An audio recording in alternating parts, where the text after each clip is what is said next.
In the world of professional sports, matchups mean absolutely everything. One team can be superior amongst all the other contenders standing in their way, destined to cruise through the postseason until they face an unexpected hurdle. From another team labeled inferior, the weaker mid-level playoff squad would have lost to every other contender that season. At the peak of March Madness, take a look at 2015 Kentucky Wildcats. For example, by far the best team in college hoops, seemed guaranteed they win it all, perfect record, loaded with future NBA players, until they faced Frank Kaminsky and the Wisconsin Badgers, rooting their undefeated season in the Final Four. This video, I'm not talking about a great team getting beat by an eventual champion like 2018 Houston falling to Golden State or the 2002 Kings losing to the Lakers, but the top tier team falling to the weaker opponent on paper that had no business beating the more superior squad. Starting all the way back to the 50s, 1959 St. Louis Hawks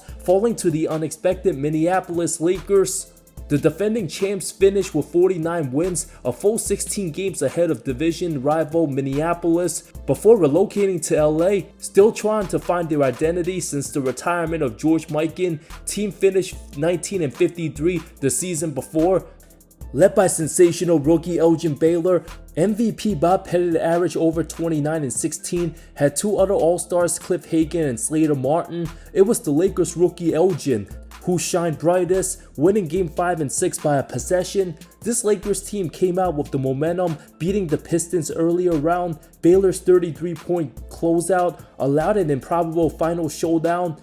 Minneapolis swept badly by Boston, marking the many meetings amongst the two franchises. St. Louis would make two more finals the following two seasons, both times falling to superior Boston, being a few possessions from having 5 consecutive final showdowns with the Celtics from 57-61. A second title from Pettit might still have him in the top 5 best power forward conversation to this day. 1971 New York Knicks made 3 finals in 4 seasons, being on top of the basketball world 1970 and 73. The 71 team destined to repeat. It was Willis Reed and Walt Frazier's time to dominate the East, loaded from 1 to 5 from Clyde, Dick Barnett, Dave DeBusschere, Bill Bradley, and reigning Finals MVP and 1970 Most Valuable Player Reed finished second best behind Lou Alcindor's 66-win Bucks. These Knicks dominated Milwaukee in 5 the season before, outscoring them by double digits for the series, including a 36-point Game 5 beatdown. New York easy favorites to come out east, with the Bucks moving to the west. Knicks rival runner-up Atlanta Hawks, whom the Lakers beat the year before, moved east.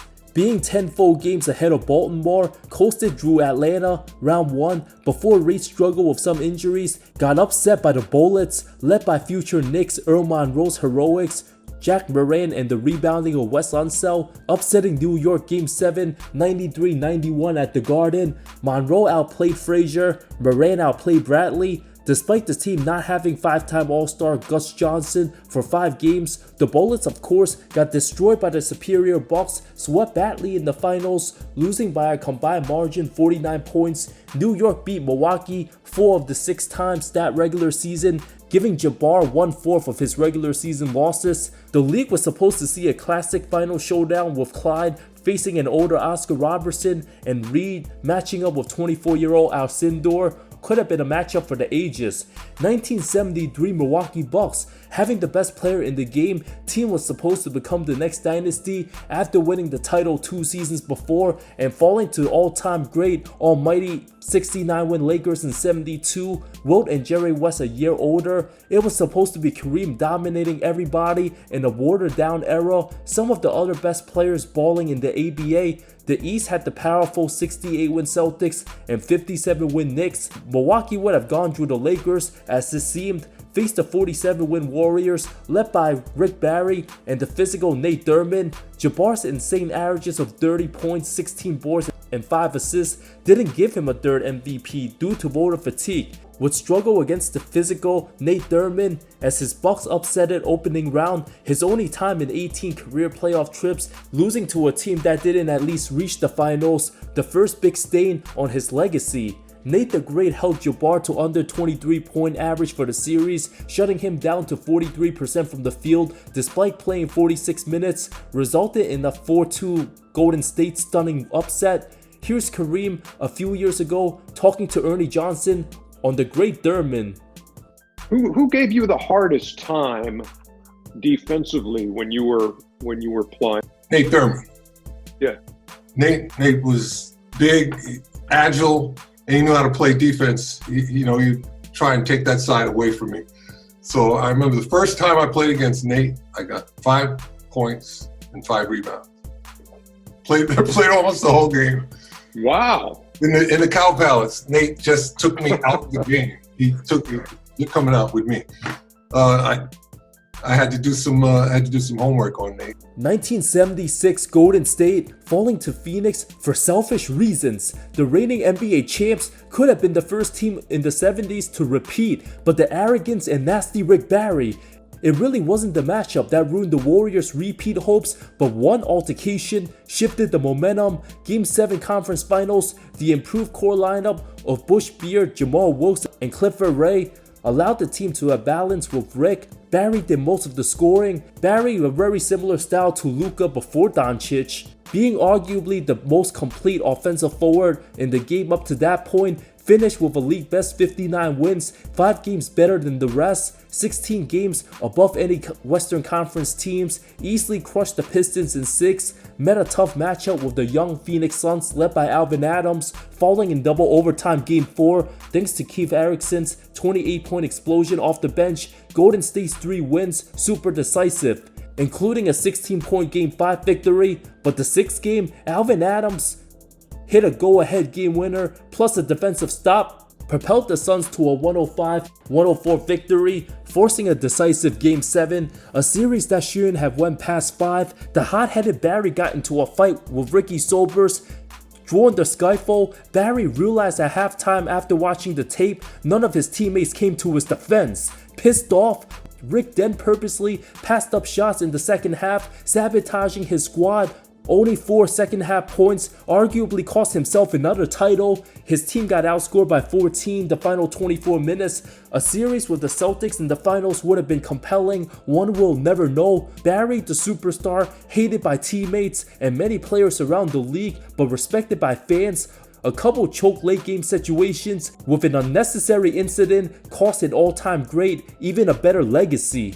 1994 Seattle Sonics, easily best record, 63 wins, the whole league wide open after Jordan's retirement, the first ever 1 seed to get upsetted, an extremely talented healthy squad with Shawn Kemp, Gary Payton, Deathless Shrimp, Ricky Pierce, and Sam Perkins. Previous season, team fell in 7 to the eventual runner-up Phoenix Suns. Seattle best known for giving Hakeem's Rockets nightmares. Throughout the 90s, Houston even dropped 6 straight games to Seattle before trading Otisdorf for Drexler, eliminating Houston Game 7, 93 semis, also swept them in 96. Sonics defense easily locks up Houston perimeter smalls, Perkins outside shooting forced Hakeem out the paint, and Kemp a mismatch for most fours. Once Houston traded for Barkley to match up with Shawn Kemp, that's when Seattle lost to them.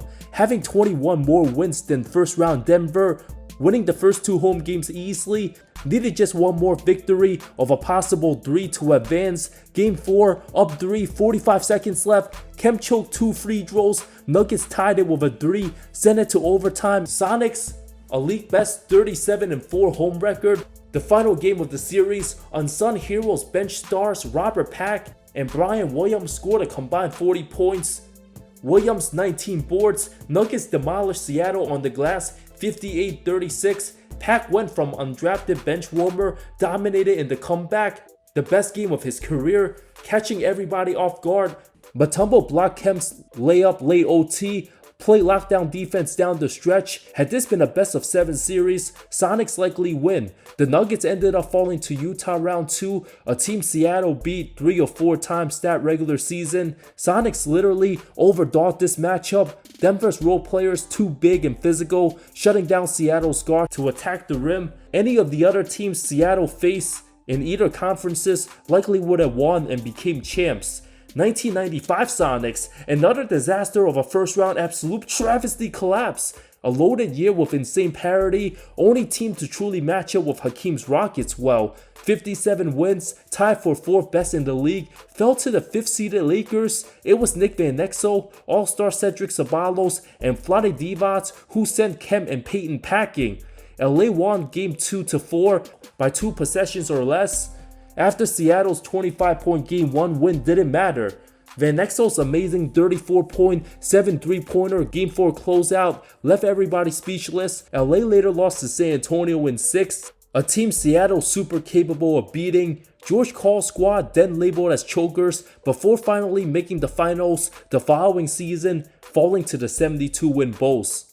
Dallas Mavericks 2007, a 25-game difference between the 1st and 8th seed, 67 wins, heavy contenders. After brutally losing in the finals, resulting in plenty of ref controversy favoring Miami, it was MVP Dirk, All-Star Josh Howard, and sharpshooter Jason Terry who steamrolled everybody, but Golden State's coach, led by Dirk's former guy Don Nelson, knew all the Mavs' game plans. Dallas started the season 0-4. Teams 3 of their 11 losses after November 8th came from these same Warriors, being 28th in pace. Nelly's perfect plans, having multiple, smaller athletic bodies, harassing Dirk, worked to perfection. Nelson realized Nowitzki didn't have the foot space to create enough separation if you crowd him at the high post. Alongside Avery Johnson, lack of adjustments, the quick athletic Baron Davis, prime Steven Jackson, explosive Jason Richardson, and sharpshooting stretch 4 Al Harrington, alongside Michael Petrus, ran the Mavs off the floor.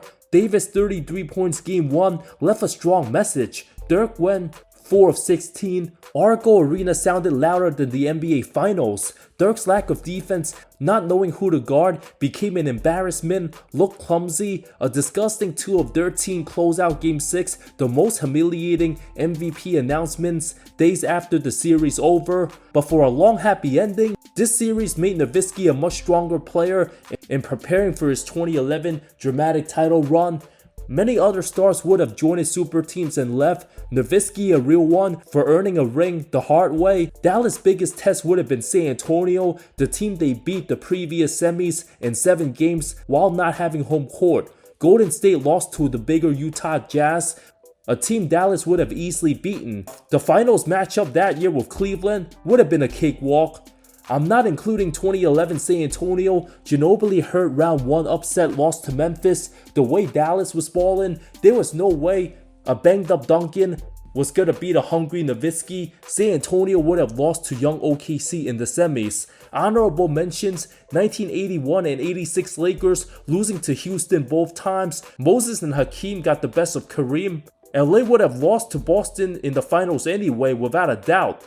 The entire 95 playoffs, 6-seeded Rockets beating all their opponents wasn't an upset since they repeated. 2006 San Antonio lost to Dallas, who should have won the title if a few whistles wasn't blown in favor of the Heat. 2015 Spurs got screwed due to seeding issues, but wasn't guaranteed to beat Houston or Golden State. 2016 San Antonio wasn't likely gonna beat 73-win Warriors or bronze Cavs. 2020 Clippers lost to the inferior Nuggets, but given the vibes in the bubble, the Lakers would have beaten those Clippers with all the respect. 2020 Milwaukee falling to Miami, they also weren't gonna beat the Lakers in the finals. At the end of the day, matchups truly make or break championship dreams. No matter how dominant a team may seem, one bad opponent can completely derail everything. While some teams fall victim to terrible seeding or unlucky draws, others were just straight up exposed when it mattered most.